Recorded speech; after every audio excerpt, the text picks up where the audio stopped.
Alexander Shulgin, Sasha to his friends, is nothing less than the godfather of psychopharmacology, an expert on the cyclicized phenylethylamines, that is, psychoactive compounds useful in the emotional recovery of traumatic events. Shulgin has given his life to the study of the pharmacology of the psychedelic experience. In Prague, he told me, greater frontiers lie ahead. The next lost continent to be explored by Alexander Shulgin, the psychoactive tryptamines. Sasha suggested that I join him for a stroll among the graves of the cemetery of the Jewish ghetto of Prague, Europe's oldest ghetto. There, walking among the stones, we reminisced and speculated about the history and the future of psychopharmacology. What do you make of your Russian colleagues here? I'm fascinated by what he's doing, and I'm intrigued by his ability to get out what he is doing into the West, because the status of a physician in Russia is not what we have come to respect in the West. You're talking about Yevgeny Krupinski. Yes. I imagine you don't view ketamine with... Well, how do you view ketamine? It's an anesthetic, and it's a dissociative thing, and it puts me out of body. It's very dissociative. It puts me out of mind. You're away, and I, frankly, with a full bladder, like being here. And you suddenly realize that someone has a full bladder, and at only one intellectual level you realize it's you. Yes. No, it's so seriously disassociated me that I felt it was a great victory when I finally realized that this was a drug. For a long time I couldn't figure out what it was or who was even asking the question. They kept calling it vitamin K, which is a fascinating euphemism for allowing to have some semblance of a food additive for a dietary supplement. But well, I had the interesting pleasure of being back at a big company in the East the day they had bought the rights to distribute ketamine. And I informed them, you do realize that ketamine is being made by Park Davis and shipped off to Mexico. It's imported in liter bottles, all with a percentage of preservative, and it comes right back into California in the trunk of the car. And they were shocked. They did not know there was any abuse whatsoever. Never could have conceived of human abuse. About 20 years ago, there's a class of compounds called quinupleidines. And for about 3 or 4 years, I just noticed that there's no publishing in the Russian literature whatsoever on the area of quinupleidines. Then all of a sudden, the Russian literature started publishing. And then we went into a sort of a gap. And then quinupleidine benzodate, which is one of the most potent of the anticholinergics, was suddenly revealed that the Russians were working on it as a chemical warfare agent, and then we were working on it as a defense against their chemical warfare agent. And it's active 10, 20 micrograms.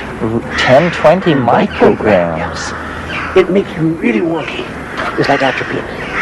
Delusion, confusion. But they design these fantastic bombs that they can explode and send out millions of little hypodermic needles. And so they don't have to worry about wind blowing it downwind or upwind. So it's essentially a chemical cluster bomb. Cluster bomb, but little hypodermic needles. That's elegant. So that's probably in the inventory. It's already in the inventory. Well, someone mentioned to me that you had expressed interest now, that you felt you had sort of done the work you wanted to do with cyclicized phenylethylamines, and that you were going back to looking at tryptamine. Very much so. That's the other side of the coin. It's as rich and unexplored an area as the phenethylamines were 20 years ago. So are you going to illuminate it for us? Oh, absolutely. I've already made the T-butyl methyl, isopropyl methyl is well known, but the secondary butyl methyl is not known. They're all active by smoking. And what are they, could you, in a blind test, pick one out from another, or are they sort of... I don't know yet. I doubt it somehow. I think they're all going to be fast, impactful, and all very much like DMT. Duration-wise, or presentation-wise? Probably perhaps a little bit more potent. A little bit more potent? DMT is not that all-fired potent. It takes, 10, 20, 50, no more, 50, 100 milligrams. 50 to 70. And some of these we're getting into maybe at 20 and 30 milligrams, but not active orally. You have to get up to a certain degree of shrubbery on the nitrogen to get oil activity. And how many of these compounds do you imagine there are that are simple? Casually, you can make 30, 40, 50. Why do you suppose it is that this fast-acting, easily manufactured, spectacular hallucinogen is so rarely met in the underground? I don't know. I've heard that it's there in some quantity. I heard about a seizure in Boston, I believe it was of ayahuasca. And they seized it on the basis that it contained DMT. Right, that was the Santo Daime people from Brazil. But, you know, we live in a society where people jump out of airplanes and hang by bungee cords over bridges. And DMT, which is always described as an easy synthesis, It is extremely easy. is just not there. I have no idea. It violates one of these economic laws, basic laws. Gresham or Graham or somebody. Something that I've always wanted to ask you, which is, unlike me, you seem remarkably resistant to what I call the implications. I mean, how can you just do these things over and over again and not be nutty as a fruitcake? So?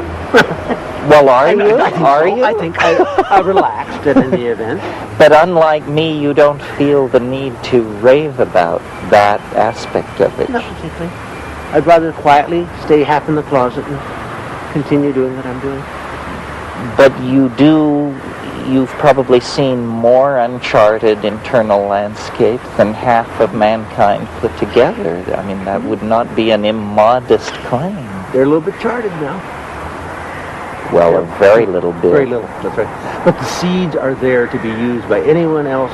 That's the reason for the book, just to get it all recorded into a documented form. But it always puzzles me. I mean, I think Hoffman and Wasson, and certainly to some degree Schultes, to some degree you, everybody says, well, I'm just a humble botanist, or I'm just a hard-working workbench chemist. Nobody wants to actually say, this must be very, very important. Because it's so uniquely beyond ordinary expectation. Yes, but the importance is going to take a long time to realize. What you can't build without the tools, and you have to have the tools, and these are the tools that allow the building to be done. I'm not a builder. I'm a tool maker.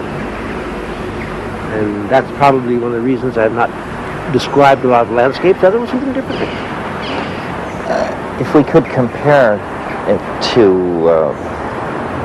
the invention of the telescope, probably within 50 years of the invention of the telescope, the major solar system new paradigms were put in place. This seems very elusive. It seems hard for us to go beyond simply saying it exists, it's really far out, and then we sort of fall silent. What do you think about that? I think the silence is in part imposed upon us by a very unsympathetic authority body. And maybe it's just as well. Because that way a lot of work can be done and sort of recorded for posterity. And the time the pendulums swing, they will swing back. And the time will come when this work will be used, research will be done with these tools that will be great. Well, obviously you believe in it strongly. What would you say to a critic who said, what's so great about this? Are you and your friends in any significant way different from the rest of humanity? No. And I don't see why it would be critical. I'm not offending him. I can see no way in which I'm offending him. I'm quietly doing my little alchemist thing at home. But you really must think that it does make a difference. I think it does. I think it will. It will. I don't think it does now. So we really are cursed with being pioneers. Yeah. It's not so bad. It's not so bad. It has a nice I mean, they'll hang your picture in the main hall years hence and say, these were giants. I would rather have my picture hanging in the main hall than me hanging in the Well, some people manage both. That's true. And you may end up that way, too. Oh, well, it's a short, happy life. It's kind of neat. Well, But this is your territory, too. What's your feeling? Do you feel that that's a fair... I think that I have always, from the very first psychedelic experience, had the uncanny intuition that, yes, this has been around for 50,000 years, but it's somehow going to be critically important in our lifetime, that we will need it for something, maybe just to think our way out of the mess that we're getting into. Well, okay. But if it's needed, we have it. Yes. That's the beauty. The tool is there for the time when the need is obvious. And this may be our lifetime. So essentially what you're doing is you're placing tools on the shelf. Screwdrivers for screws that haven't been invented yet. Exactly that. Except it's a good tool. Its use will depend upon someone who has that particular view of need. Well, it's a wonderful thing. Where do you hope to be in 10 years or so with all of this? Probably starting on a third book. Do you think, I know you're working on a book about legalization and... Not actually. I'm working with a group who is more or less funded to make arguments that would be raised, to address arguments to be raised in the legalization process. What would be the answer of how drugs would be legalized? How would it be made available? Should it be an open supermarket or should it be under some sort of governmental control? And it's a research, more than that, a policy group Studies. setting up for that.